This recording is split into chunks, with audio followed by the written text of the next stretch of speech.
I think the history of humanity, in part, is a story of people like Nehemiah that said, I don't care what people say, I'm going to make my world better. This podcast is brought to you by Blackaby Ministries International. To find out more, visit blackaby.org. Well, welcome back to the Richard Blackaby Leadership Podcast. My name is Sam Camp, and this is my last episode as host of the Richard Blackaby Leadership Podcast. It's been a great 6 or 7 years, however long we've been doing this. Yeah. 300, almost 400, almost made it to 400 episodes. Wow. And, I still remember when we, the first, I think, 4 episodes that we recorded for this, we recorded it, and then I immediately left for a month to live and work from Sri Lanka. And so I have vivid memories of editing the first 4 episodes of this podcast, looking out at the Indian Ocean from our little shack there, and so it's been a good run for me. I've greatly enjoyed this part of my job, and it's been a lot of fun goading you about the Buffalo Sabres. Yeah, so we have to have an upgrade on that part. Someone that won't be goading as much about that. But yeah, well, sadly, you and your son Daniel can just weep together and make all the excuses that you've made the previous 40 years for why the Sabres aren't going to. This isn't quite the year. This is a building year. We had advertised, been just kind of mentioning that we're making some changes with the podcast, and a lot of that we're reshuffling a lot of responsibilities here at Blackaby Ministries, and Sam is going to be taking more and more of all the leadership roles in administration for the ministry, and so we're trying to shuffle some responsibilities and focuses, and so just felt it would be good.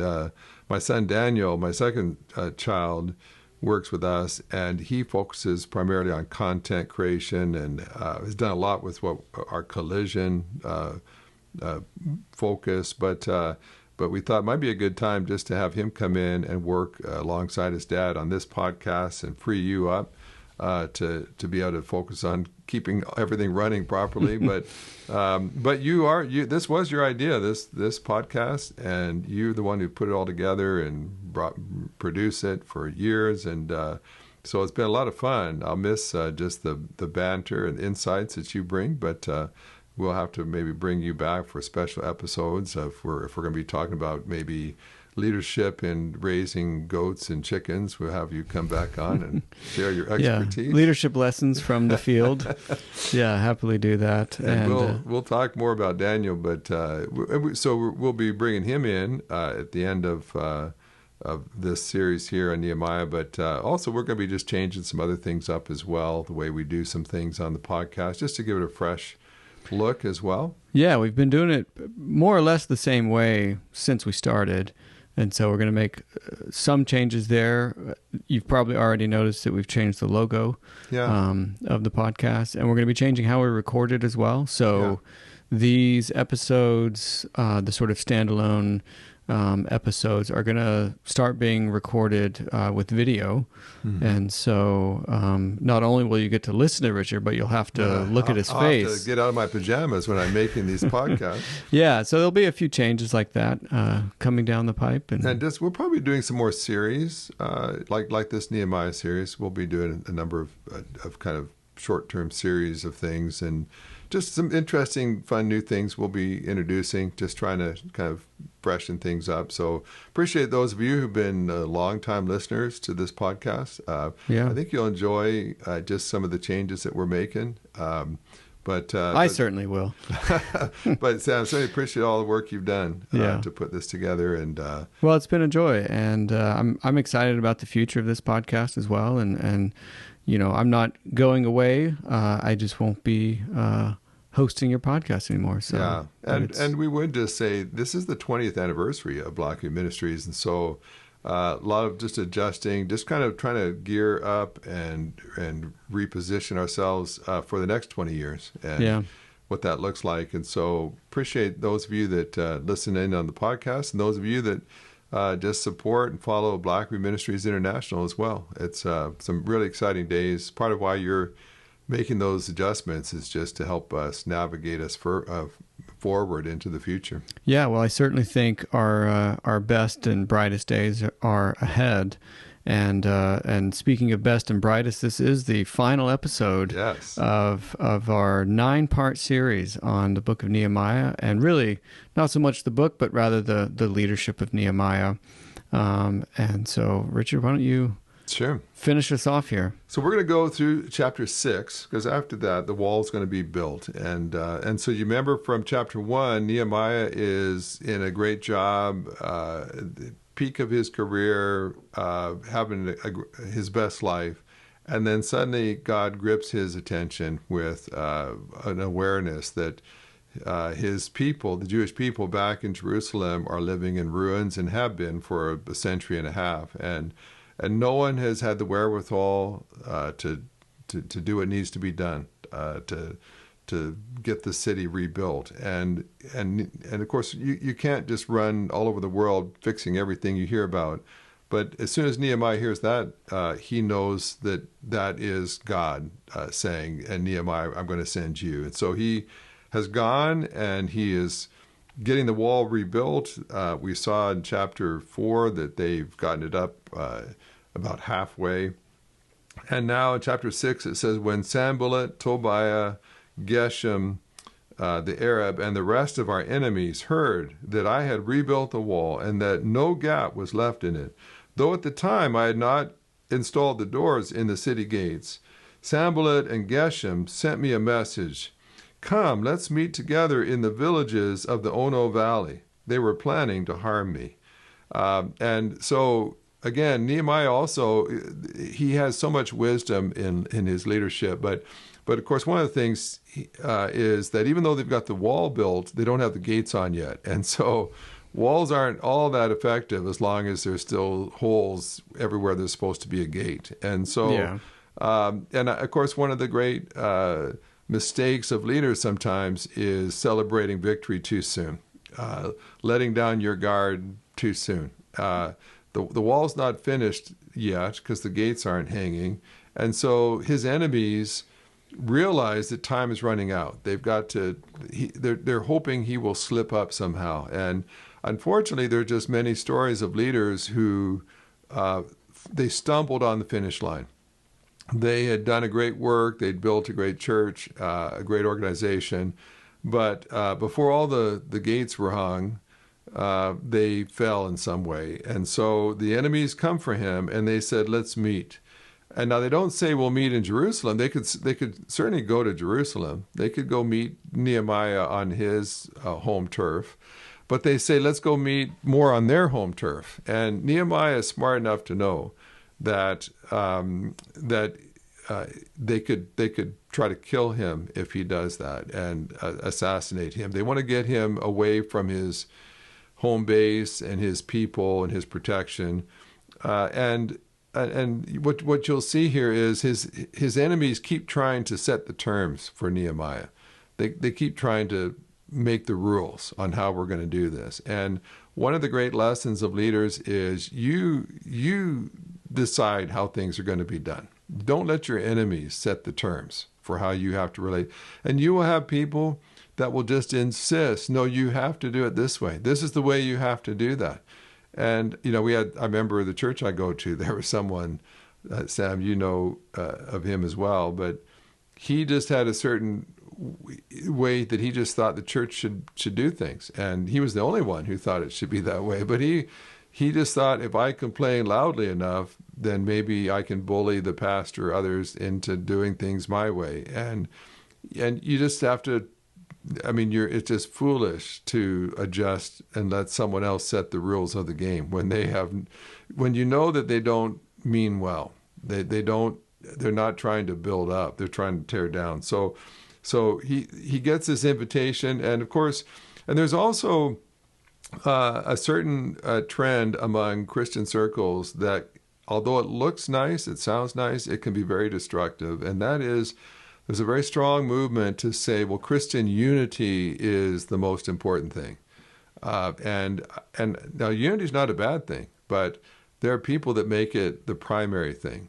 What we need more than anything else is just to all get along. And so there have been whole denominations that have compromised all kinds of important doctrines and standards and values so that it wouldn't offend other people. And so there's this sense in saying, well, hey, these people don't like us, they're mad at us, they're upset, but they've said they'd be willing to talk to us. And well, that would be really good if we could all get along. Maybe they'll stop being mad at us. It's worth it to divert ourselves here and at least listen to them and see what we can do. But Nehemiah realizes, no, he's not been called to be unified with all the enemies of God's people in the surrounding areas.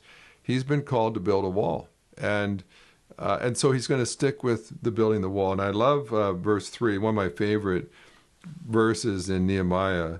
He says, so I sent messengers to them saying, I am doing important work and cannot come down. Why should the work cease while I leave it and go down to you? And I love the imagery of that as well.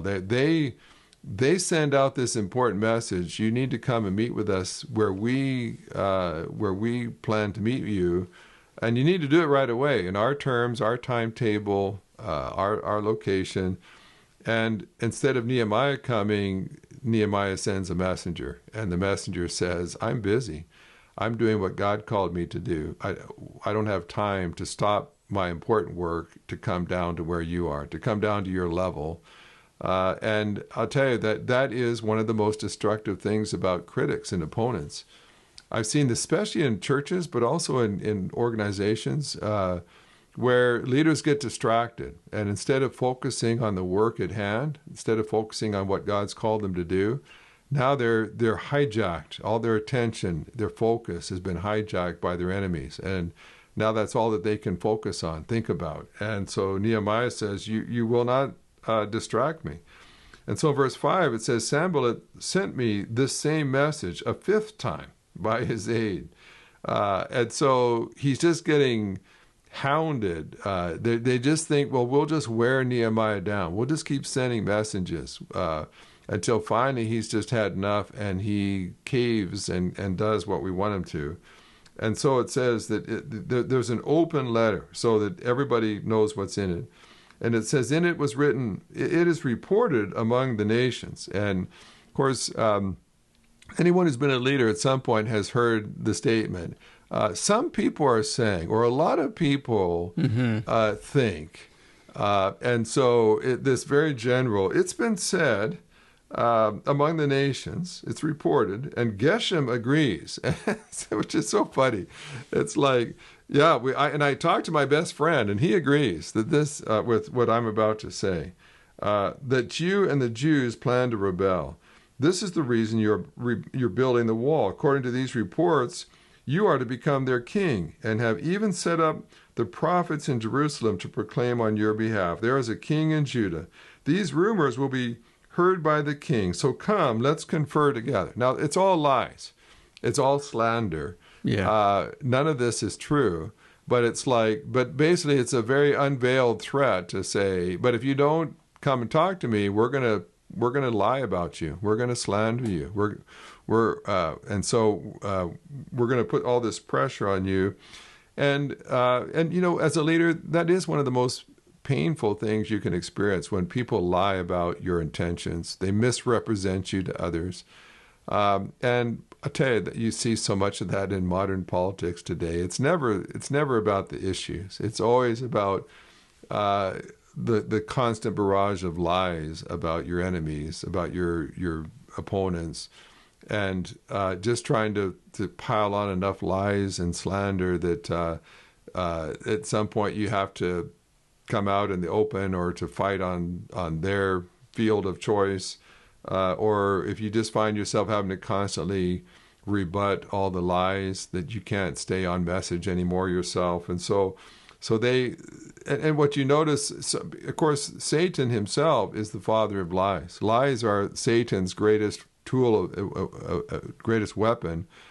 And so here you can always tell servants of Satan because they tell a lot of lies. And so they, of course, these men more than likely have never met the king of Persia, but Nehemiah has been his cupbearer. He's been in his presence many times and has spoken with him. And Nehemiah is pretty confident that he, if he needs to, can report back to the king and let him know the truth. And one thing I have discovered with this is truth is a powerful thing. And there are times when you just need to tell the truth. And I remember even as a pastor at times I had some people that would get upset with me because they wanted to blame me for their sinful attitudes and behaviors. If you're going to leave the church because you're carnal, it's easier to leave the church and just blame the pastor because he wasn't a good pastor. And so at times I would have people that would talk to these folks and hear the lies about me and the church. And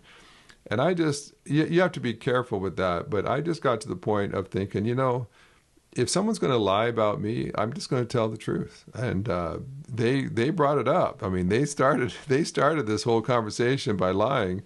So now they may be upset when I share the truth, but truth has a way of dispelling darkness and lies. And so Nehemiah comes back in verse 8 and says, "Then I replied to him, there is nothing to these rumors you are spreading. You are inventing them in your own mind. For they were all trying to intimidate us, saying they will drop their hands from the work and it will never be finished. But now, my God, strengthen my hands." So Nehemiah knows what it is. He knows that if they just get bombarded by lies and threats, that eventually they're just going to lose their zeal. They're going to just give up and say, we're just weary of these constant lies and intimidation. It's not worth it. And so Nehemiah says, "No, God, instead, make me even more zealous. Give me even more determination to finish what we started." And again, that often it's interesting. You'd think that Nehemiah and his crew would have maybe been most likely to get discouraged at the front end when there was the most work to do. But oftentimes leaders, when they really face discouragement is when they're on the home stretch. But it's when they've been at it for a while. And there's actually less work to do now. They've gotten a lot of it done, but you just grow weary with the constant pettiness, the lies, the slander. And that's just one of the primary tools of the enemy is let's just wear this leader down. We can't just win a frontal assault. We can't just come in and just take over. But if we can just get under his skin enough, and I've seen this happen many times with pastors who might lead a church of 1,000 or more people, and they might have 6 people that oppose them. But those 6 just natter at them all the time, just constantly send them notes and misrepresent them and put posts on social media. And I've literally seen pastors run out of town by a small minority of very vocal opponents, even though the vast majority of people love them dearly. And so that's what these enemies are hoping to do. At this point, let's just bombard Nehemiah with so many lies and threats that he just is tired of it and goes home. And so Nehemiah says, no, just the opposite. This is inspiring me to know I need to stay right where I am and finish the job. And so you get to verse 10, and there's a second kind of assault, and it says, "I went to the house of Shemaiah, son of Delaiah, son of Mehetabel, who was restricted to his house. He said, 'Let's meet at the house of God inside the temple. Let's shut the temple doors because they're coming to kill you. They're coming to kill you tonight.'" And this is, again, another subtle trap. You'd think, the guy is acting like he's his friend. And he's saying, hey, I hear that they're coming to assassinate you, so let's go and we'll stay inside the temple, and you'll be safe there. But what he realizes is, in verse 11, it says, "But I said, should a man like me run away? How can someone like me enter the temple and live? I will not go. I realized that God had not sent him because of the prophecy he spoke against me. Tobiah and Sanballat had hired him. He was hired so that I would be intimidated to do as he suggested, sin and get a bad reputation in order that they could discredit me." So what he's saying is, the guy says, look, the only safe place that I know you'll be safe is in the temple. So let's go there because I'm concerned about you. I want to protect you. But Nehemiah realizes this is all a lie. And if he were, as a layman, were to go spend the night in the temple, all manner of lies could be told about him the next day. That maybe he went into the Holy of Holies, and only priests are allowed to go into those places. But because he's the governor, he thinks he can just do whatever he wants. And so it's all a setup to smear him and get him to compromise himself and his credibility. And again, one of the hard things about leadership sometimes is discerning who your friends are and who your enemies are. Mm-hmm. And sometimes your greatest enemies can actually be people that protest and claim to be your friends. Just because someone says they have your best interests at heart does not necessarily mean that that is so. And so he sees through that and says, again, why should I run? And again, when someone tells you, run and hide, quit, act weak, I'm your friend, this is what's best for you. Nehemiah says, well, even your counsel just cries out that it's not from God. That's not godly advice, which tells me you're probably not sent by God. And so then in verse 14, once again, he prays, says, my God, remember Tobiah and Sanballat for what they have done, and also the prophetess Noadiah and the other prophets who wanted to intimidate me. So sadly, even the prophets, religious people that should have been trustworthy, they've also tried just to instill fear, doubts, to somehow intimidate Nehemiah. And all through this book, especially in these first 6 chapters, Nehemiah is, even while he's working and busy, he's just kind of throwing up prayers along the way. He doesn't have to wait till he has a hour-long quiet time before he talks to God. He's talking to God without ceasing here. And so you get to verse 15 of chapter 6, and it says, the wall was completed in 52 days. Now, for 142 years, they couldn't pull it off. And when you finally get a leader that's focused and unrelenting and good at working with people, in 52 days, they've got it done. Now, there's a lot of scholars who feel like it probably, was somewhat of a makeshift job, using a lot of the rubble and broken down rocks. The wall probably wasn't as impressive as it would be later, but it did the job. It functioned. It functioned. It provided. And, again, another one of the challenges of leaders is that there's always some that are perfectionists, unless it's going to be 100-foot wall and 100 feet wide and have all the bells and whistles. What's the point? And Nehemiah realizes, well, maybe in the future we'll be able to embellish these walls some more, but yeah, this may have been the minimum viable product version of a wall. But it's a win, and it's a success, mm-hmm. and the people have done it together. And what you've noticed, especially in the previous episode, is Nehemiah has also challenged people that were selfish, that were disrupting the team spirit. He's not just built a wall, but he's been building people along the way. And so it says, verse 16, when all our enemies heard this, all the surrounding nations were intimidated and lost their confidence, for they realized that this task had been accomplished by our God. Which is interesting, because basically the enemies are the ones who wanted to intimidate them, Nehemiah, and make him lose his confidence. That was their goal. Mm-hmm. But instead, the very thing they wanted Nehemiah to experience is what they are now suffering. And the ultimate result, it doesn't say they realized that Nehemiah was a tough customer. It wasn't that they realized they'd met their match in Nehemiah, although they had. But they realized, no, God is a part of this.